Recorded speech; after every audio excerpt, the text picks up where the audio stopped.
Well, if you had Christian Brown going crazy and breaking the game open tonight, you definitely got that covered on your bingo card because that was not as expected as it was. But we are now 3 games to the NBA Finals, and the Denver Nuggets now hold a 2-1 lead over the Miami Heat.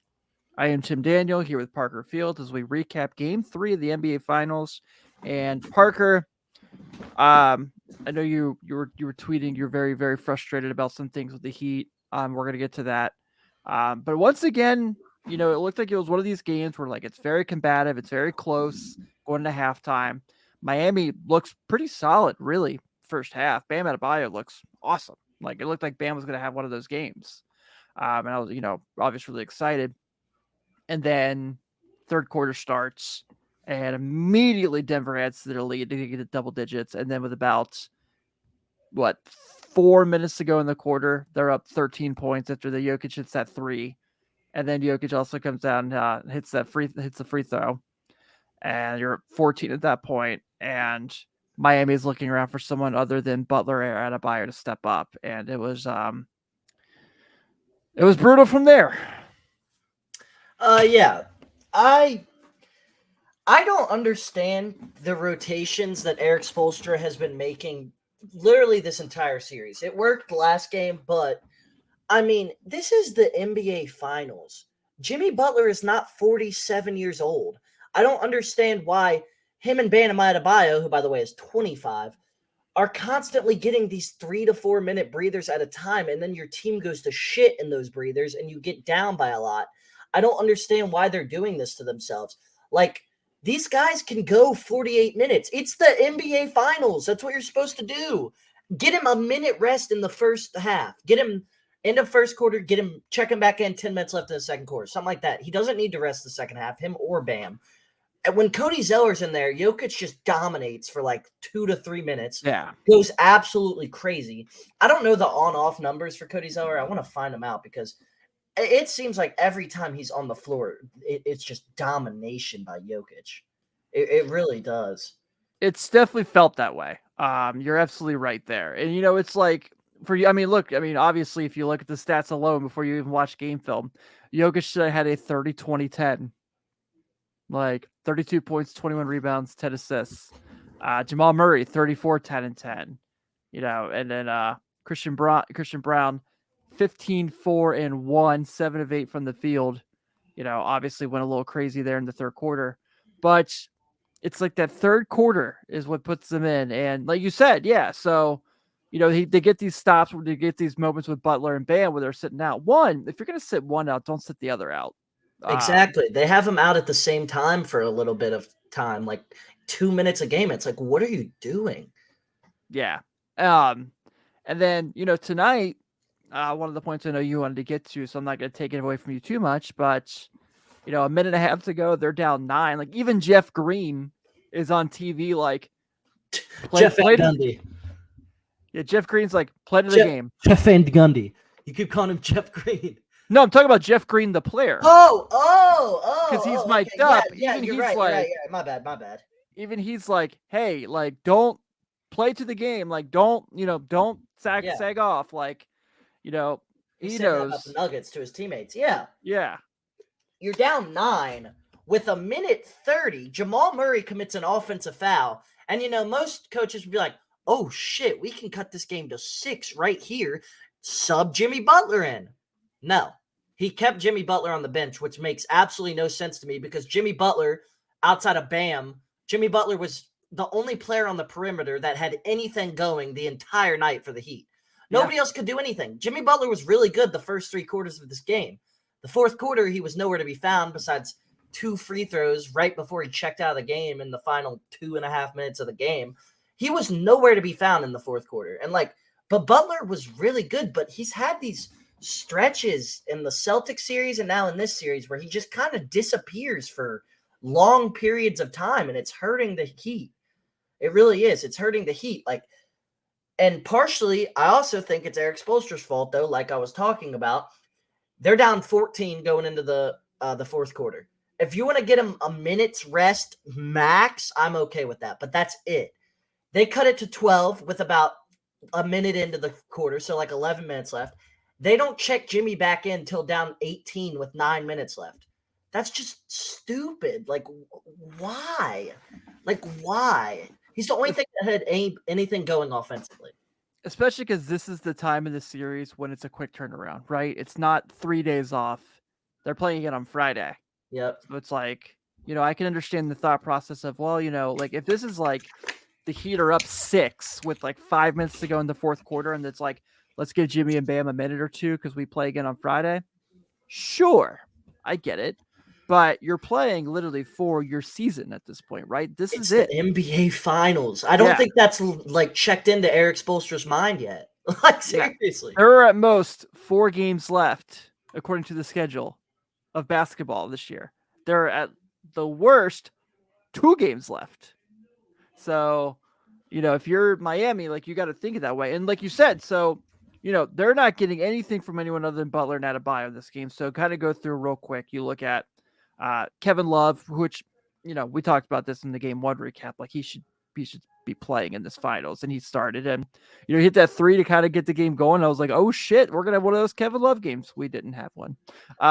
He did all right. I wouldn't say he did horrible though. He I'm not talking about no. Yeah, he did all played right. 16 minutes. What can you expect from him? He's 6 points, 2 of 5 from the field. Max Strus 3 points, 1 of 7 from the field. Gabe Vincent 7 points, 2 of 10 from the field. Hey, Udonis Haslam got some clock in the finals. Yeah, that was good to see at least. So he can 1 minute step on the court one more time. Yeah. I think Gabe Vincent's struggles were like the absolute key of this game. They need him to be a 18 points per game scorer to win the series. Like, seriously, he has to be that third guy after Bam and Jimmy, because obviously, I mean, Kyle Lowry is not 6-time All-Star Kyle Lowry anymore. He's not. He's still, can give you flashes in the fourth quarter where you're like, damn, that guy's good. But like, he can't do it for a full game anymore. And you need Gabe Vincent to really take over and play well. And he was awful tonight. And Lowry was much better than Vincent tonight. And then the other point I want to get to is Duncan Robinson needs to play more minutes over Max Strus. This is 2 of the 3 games Max Strus has literally looked unplayable offensively and looked horrible. He airballed 2 threes in the third quarter tonight. He looked awful. Yeah, and he did. Duncan Robinson, 14 minutes is just not enough. And Duncan Robinson has proved, he's trying on defense. He's gotten better. He's not as much as Bacone as he was. He's gotten better defensively. And he's basically won you game 2. Yes, exactly. And it's not like Strus is out there like, it's not like Strus is Drew Holiday. Strus can defend, but he's not the best defender in the world. You know what I mean? Like, Caleb Martin can fill that gap. Jimmy can fill that gap. You can hide Duncan a little bit in that zone. And Duncan needs to play more minutes over Max Strus, because this is 2 of 3 games where Max Strus just looks like he's not even an NBA caliber player. Yeah, and one thing that really kind of jumps out the last 2 games is, and I get, Kevin Love's in the rotation at this point now, someone had to get bounced back, but how does Haywood Highsmith have a really good game 1, and then the next 2 games play a combined 7 minutes? I don't, I'm not saying he's awesome. I'm not like, oh man, he's a difference maker and they win a game because of him. But in a game where it's like your defense is not clicking at times because of what they're able to do, like Haywood Highsmith can't go out there and guard Christian Brown. Like, you can't give him like a little bit of a body on him for a couple of minutes. Yeah, I agree with you 100% there. I think Highsmith should have got some minutes. He's a good defender. He's pretty much he's kind of like a Caleb Martin interchangeable type player. He does similar things to Caleb Martin. Obviously, Caleb Martin's a little bit better of a player, but Highsmith does pretty much the same things. He's a versatile wing, can defend. I think he should get minutes. But I say you get rid of Strus's minutes. Seriously, I would take Strus out of the rotation the way he's playing right now. Like, I feel like Spoelstra just feels like he has to play him, and he looks horrible. Like, he hasn't looked even that game, if you take out literally a 5-minute stretch in the first quarter of game 2, he has been literally awful. He hit like 3 threes in a row. And outside that, if you watched game 2, his shots looked off outside of that little stretch, though, too. Like, he didn't shoot the ball well the rest of the game. And I feel like nobody was really talking about that. I noticed that, though. Like, outside of the beginning of that game, he didn't shoot the ball well. He shot the ball horrific tonight. And then in game 1, we saw what he did. Yeah, like game 2, 4 of 10 from the 3. He started off 4 of 5. So, I mean, 4 of 10 is not the whole story there. I'm not saying it's a fluke, but kind of a fluke the way he's been shooting this series. Like, everything has looked off from him, and I just don't know what the problem with him is, but I mean, I think if they're going to take somebody's minutes away and put Highsmith in there, then he's the guy, because I think Duncan Robinson is too versatile with his shooting. His shooting is too valuable because he's consistent. Yeah, I agree with you. I 100% agree with you. I just think that, we're at a point now where, and look, they did get a game in the series, obviously, but this is kind of the situation that a lot of us expected Denver to win this series. It is what it is. But I expected Miami.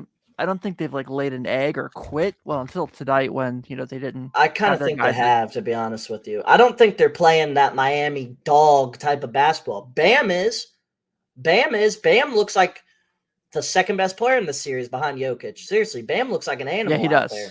He didn't shoot the ball well tonight. The mid-range wasn't falling, but 17 rebounds. Bam looks like a top 12 player in the NBA right now. I'm not even lying to you. He looks awesome. And Jimmy has not matched that intensity. And I don't know how much of it is that ankle that's been bothering him, but he just doesn't look very aggressive or assertive. Like, even when he's scoring, it's kind of like, it's like his last option to shoot a little floater or something. Like, his first option is always to kick it out to guys that aren't even open. Like, they're not even open. They're just contested and they could drive to the rim. Like, he's not, I don't know. He's not looking to attack the basket. And I just don't know what's up with that. Well, this is what happens. We sit here and we just get really critical about the Heat, right? And then they go and win the next game. Oh, I'm 100% predicting they're going to win next game. Because, I'm not betting against this team. That's the stupidest thing you can do at Vegas right now, I feel like. I'm not betting against this team. They're, Bill Simmons said something today when I was listening to his podcast that it just seems like, I don't know, whatever you know about basketball, just God wants this team to win. Seriously, yeah, I'm not counting them out by any means. If they go down 3-1, I'm not counting them out by any means, because they just every time you count them out, this team just wins. And they're zombies. Yeah. It doesn't make any sense, off of your knowledge why they win, but they do. And they could use Tyler Hero, though. I'm gonna be real.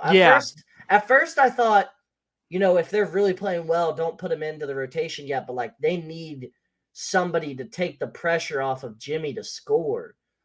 Kyle Lowry's too old, and if Gabe Vincent isn't hitting step back threes, he's not very useful out there. He's really not doing much. Hero's got more of a bag. Hero can get into that mid range too, right. And I don't know how good he's going to be is my question with Hero. When he comes But at this point, does it matter? You're down 2-1, and I know there's that report that came out that he's considering not coming back if possible. But at this point, and I get it. You rode this amazing wave.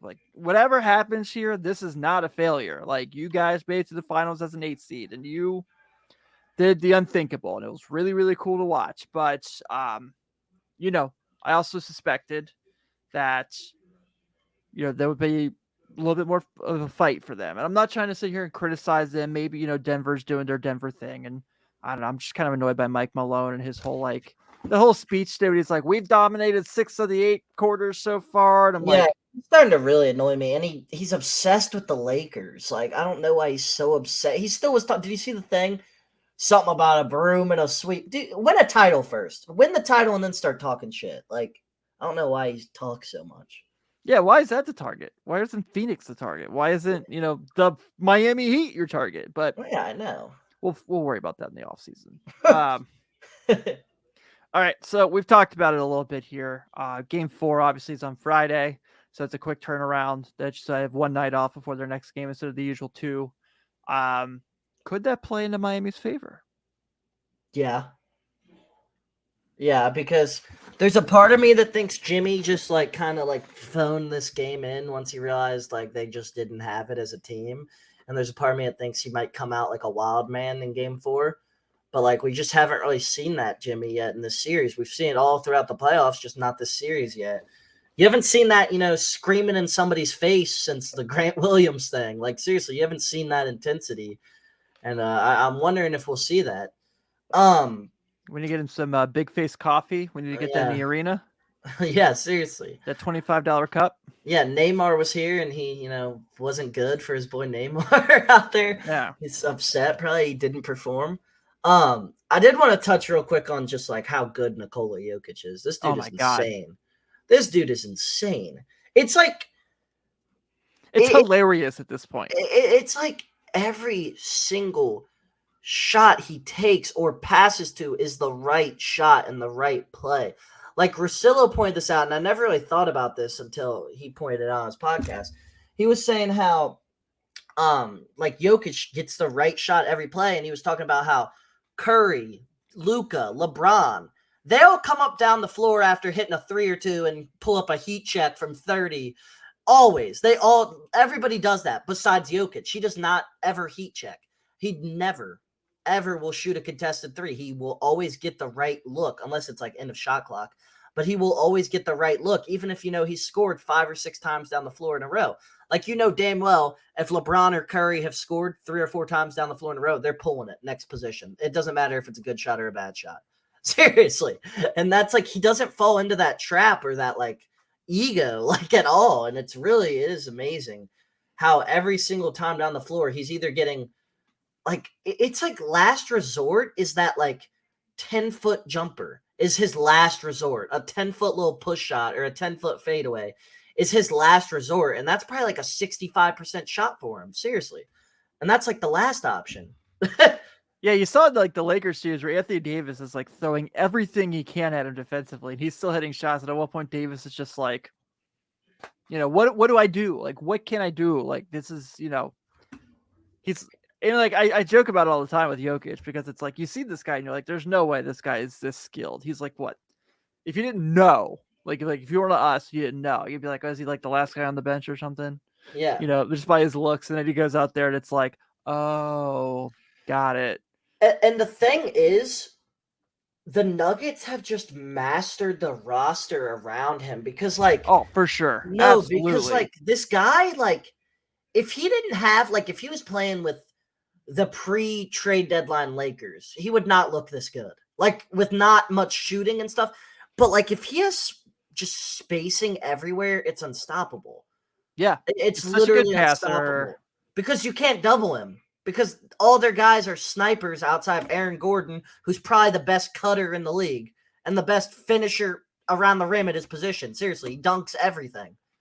Yeah, I mean, for not being a center, he dunks literally everything. There's a lot of complaints about Michael Porter Jr. and his defense. He's looked horrible. Yeah, he has. But they don't need him to be like the way that things are going for them, the way how Jokic is playing, like the way Christian Brown's playing. Yeah. It's like they almost don't need him. Like, I say this, they'll probably game 4, game 5 have some crazy ass. Yeah, game. I feel like there'll be a game Porter goes off because he's been really struggling. Like tonight, only 21 minutes from MPJ. Yeah, they're not playing him much because he's just been struggling. 2 points, which I get, but I never like that from coaches when like a player that's been like a really really good player for you all year, super dependable, gets off to just a rough start in the game and then they just don't get another chance in the game. I don't like that, but yeah. So they won. Friday, if they would have lost, though, I would have made it a big point. Me too. So Friday, 8:30 tip in Miami. Heat are 3-point dogs. You've gone on record already to say you feel like the Heat win Friday. I feel like the Heat win on Friday. I feel like there's no way they lose. I shouldn't say no way. That's not right. But yeah, my brain tells me the Nuggets are going to win, but it's just gut feeling. I feel like the Heat are going to win. Yeah, I have a hard time seeing them lose 2 in a row at home in the finals, especially with how they've played at home in the postseason. But yeah, I think the Heat even the series when they go back to Denver on Monday. I do too. Yeah, I do too. Before we get out of here, real quick, get your thoughts on Chris Paul. Obviously, it's been announced today the Suns are. At first, it comes out they're going to release him, and then a few minutes later, they're working on either releasing him, trading him, or signing him for less money. I'm not trying to get a prediction of where he's going to play because that's just way too much in the air right now. But what do you think happens? All right, for one, there's no way in hell he's taking less money. If I'm Chris Paul, I'm one of the. He's only making 15.8 this year. It's not even the money thing for me. It's just the disrespect thing. Like, you want me to play for you, but you're going to release me and then ask me to sign a vet minimum? No, I'm not doing that if I'm him. And it's not like the Suns are like if they don't, like, to be real with you, the Suns have an awful roster. Their roster is terrible outside of those 4 guys. You saw the Nuggets series, yeah. Their 5th best player is Landry Shamet. Like, what the hell is that roster? So they're not even that great of a team, to be honest with you. They're just top loaded with a couple great players. For 2, Chris Paul still has stuff left in the tank, in my opinion. I think he still is a high-level point guard. I think he still can be, a starting point guard on a championship-winning team, 100%. I think he needs to load manage more in the regular season so he doesn't get injured as much as he has in his career. I think he needs to play, 28, 29 minutes a game, kind of what like Kyle Lowry's done as he's gotten older. But I still definitely think he's a valuable player, and I think a lot of teams could use him, and I definitely think that a lot of teams are going to be interested in him. I saw early on the Lakers are the favorites. They're always the favorites anytime anytime an old vet is on the market, it's the Lakers. Always. So I saw the Rockets were second favorites, which is interesting to me. Are Harden and him going to run it back in Houston? After Harden asked him to to trade him, like... Yeah, like what? Did you see that, though? They're the second Vegas favorites. It's like Lakers are plus 325, Rockets are plus 350, so... Where would Jalen Green go? Philly or Phoenix at that point? Because those 3 would be terrible. Oh, that would suck so bad for Houston. Yeah, they might have to just trade Jalen Green for like a Mikal Bridges. That'd be a good deal. Trade him for Kobe White and Patrick Williams. I talk all this shit about Jalen Green, but you still think every night. And you still think he's going to be a 25 points per game scorer. Hell yeah, you do. Yeah. Hell yeah, you do. I think he's just going to be like a Harden, to be honest with you. I think he's going to put up some crazy numbers. I just don't think he's going to win. I laughed so hard at that clip from Paul George's podcast when they're like, what do you think about these rumors that James is coming back? He's like, he was not excited. He was like, it could be good. It could be bad. Yeah, like, which is true. Like, it either could be like, hey man, like, I'm old now, so I'm gonna have you kind of be the focal point of the offense, or it's like, no kid, get out of the way, I'm cooking. So yeah, and it's just like, what even, like, I don't even, what is the point of Harden going to Houston unless like the Rockets are gonna say F their rebuild and get a bunch of... Yeah, but I'm talking about like basketball, the Rockets here is what I'm talking about. Unless you're going to trade like all your young guys and just go all in with a squad, what is the point of this is what I'm asking. Ime and James Harden can go out and like go go out together. Yeah, I mean, I'm not going to lie. I would like to see, I think people are acting like Harden's going to go there and drop 36 a game again. He's not that guy anymore. I still think he might drop 30 a game. If he's on the Rockets, he might. The current roster? Yeah, you're probably right. And we saw in that Celtics series, he still can drop 40 when he wants to shoot a lot. Easy. Yeah. He just doesn't shoot that much for some reason, which, don't get me started on that. That's why they lost, in my opinion. That's why they lost that series, in my opinion. But I mean, he probably threw in the towel winning a championship, after they lost that Warriors series when they were up 3-2 and Paul got hurt. That was probably when he was like, I'm never winning a title, so fuck it. I'm just going to go play. Like, yeah, and just think about how different if they won that series, how different we would look at James Harden's legacy. Oh, absolutely. We would look at James Harden as a top 20 to 15 player of all time. Seriously, if he had a ring and a finals MVP with all the regular season shit that guy's done, seriously. He's got an MVP, 6-man. Yeah. Like 4 scoring titles, 2 assist titles. Like, the guy's done a lot of shit in the NBA. Yeah, seriously. For a guy that like we often question if he actually even enjoys playing basketball. He's done a lot of cool stuff. Like, he's going to be a 30,000 point scorer, maybe. Like, seriously, he's in the Hall of Fame for sure. He's a top 30 player ever, in my opinion.